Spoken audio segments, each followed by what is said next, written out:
Good morning, boys. Today we will begin with the lesson number 7, Swaraj, the First Conquest. It is no doubt true that Shivaji and his comrades took the oath of Swaraj in the temple of Raireshwar, but it was a very difficult task.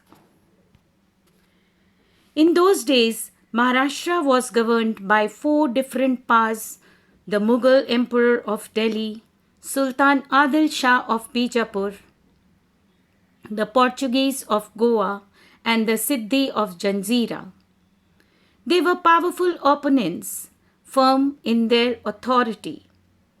No one would dare utter a word against them. Under these difficult situations, Shivaji had taken the oath of Swaraj. There was no comparison between the vast forces of the enemy and a handful of Shivaji's Mavlas. But Shivaji's mind was made up, and his firm resolve was his greatest source of strength.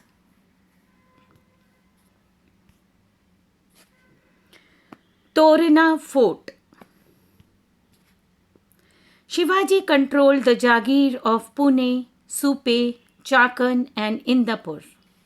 All the forts in the Jagir were, however, in the charge of officers from the court of Bijapur.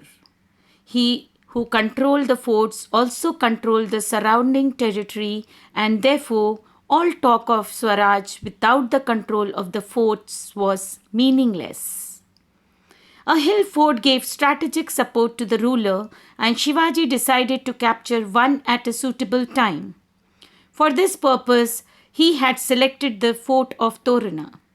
It stands to the southwest of Pune in the Kannad Valley. It was a renowned fort, well suited for defense. There were 2 strong machis on the way to the fort. A machi is a fortification of a natural plateau formed on the slope of a hill. One of these machis was the Zunzar Machi and the other Budla Machi. Zunzar Machi, like its name, could offer powerful defense against the enemy. The only access to the fort was across the Zunzar Machi. It is a very difficult passage with high hills on one side and deep valleys on the other. A careless person may easily lose his balance and end his life in the deep valley. Torana was considered one of the most strong forts of Maharashtra. In the fort, there is a temple of the goddess Torinjai. That is why the fort is called Torana. Strangely enough, this powerful fort was neglected by Adil Shah. There were neither enough troops for its defense nor enough ammunition. Shivaji knew this, and this was exactly what he wanted. He decided to capture the fort and thus lay the foundation of Hindavi Swaraj.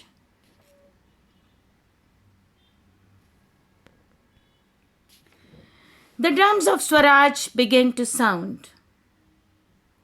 With a few select bands of Mavlas, Shivaji descended into the Kannad Valley, swift-footed like the deer and lion-hearted in courage. They raced to the top and captured the strategic positions in the fort. Tanaji Malusre hoisted the Maratha flag at the main entrance. Yesaji Kank, a trustworthy and loyal companion of Shivaji, posted his guards at important points. The fort was captured almost without any resistance, and the sky was filled with shouts of Shivaji Maharaj Ki Jai.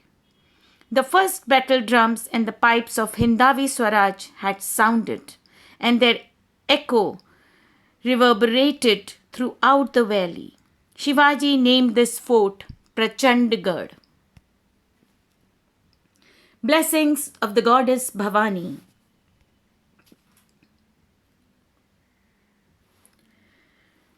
Fort Torana then came under Shivaji's administration.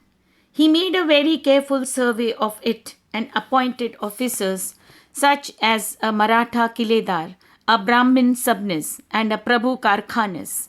The garrison included Mavlas, Kolis, Ramoshis, Mahars, and such brave men from many other castes and communities. In Swaraj, all castes and communities were to be treated like alike and no distinctions made on the basis of caste. As repairs to the fort started, a surprise awaited the people. They discovered 4 metal pots filled to the brim with mohurs. The workers were overjoyed. They said that this was a gift to Shivaji from the goddess Bhavani, who had blessed his efforts. All the money discovered was brought to Shivaji. No one thought of taking anything from it for himself. After all, it was the wealth of Swaraj. Shivaji felt greatly elated at this unexpected gift, which would enable him to pursue his ideal of Swaraj with added vigor. He felt that he was working under the benevolent eye of the goddess Bhavani. Shivaji utilized part of the treasure found in the fort to purchase arms and ammunition. The rest he decided to use for another project, which was already in his mind. About 15 kilometers to the east of Toruna is the hill of Muramdev. Shivaji had his eye on it for a long time.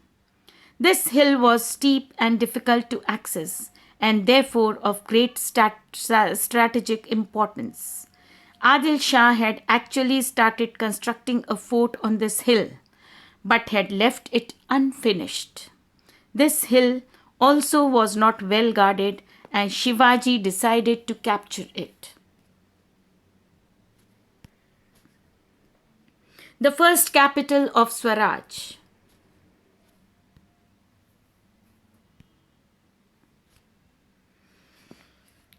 One day Shivaji climbed up the hill with a select band of his followers and took possession of the partially completed fort. The money found on Toruna was used to complete the fortifications of Muramdev. Shivaji named this fort Rajgarh. Stonemasons, carpenters, blacksmiths, water carriers, other workers, all the people got busy. They built the Raj Mahal, Bara Mahal, and 18 workshops. Rajgarh became the first capital of Swaraj. Shivaji's rapid progress. From then onwards, Shivaji moved swiftly and captured one fort after another in Mawal. The whole country known as Bara Mawal, the 12 Mawals, were overflowing with joy and excitement. The Patils and Deshmukhs from many villages came and swore allegiance to Shivaji, but Mawal had its own share of blacklegs, who were even ready to put a spoke in the fast-moving wheel of Swaraj. Jealous of Shivaji's success, they complained to the Adil Shahi collector at Shirwal. The collector dispatched messengers to Bijapur and informed Adil Shah of Shivaji's rapid progress. Shivaji, the shrewd politician. Adil Shah was most surprised to get the news. He asked Shahaji Raje for an explanation. Shahaji Raje got himself out of this difficult situation by telling the Sultan that Shivaji Raje had probably taken over the fort for better administration of the Jagir. Shivaji also sent this message to the Sultan. I have taken possession of the fort for better administration of the countryside. We did this only in the interest of the Sultan. There was no evil design at the back of this action. The two forts of Kondana and Purandar too had strategic locations. Shivaji used his political skill and took control of both the forts. The next fort to come under his sway was Rohita. This was fast work indeed, and there was nothing to stop Shivaji now. So boys, this is how Shivaji started working on his dream. He took the pledge and he started working towards the goal of establishing Swaraj. So we learn this lesson that there is no looking back for those who have focused on their intention. So whatever you want to become in your life, remember for that education and knowledge is very important. So focus on your day-to-day work, be disciplined, stay in, stay safe, keep smiling and spread happiness, the most important thing. Take care of your loved ones. Thank you and have a great day ahead.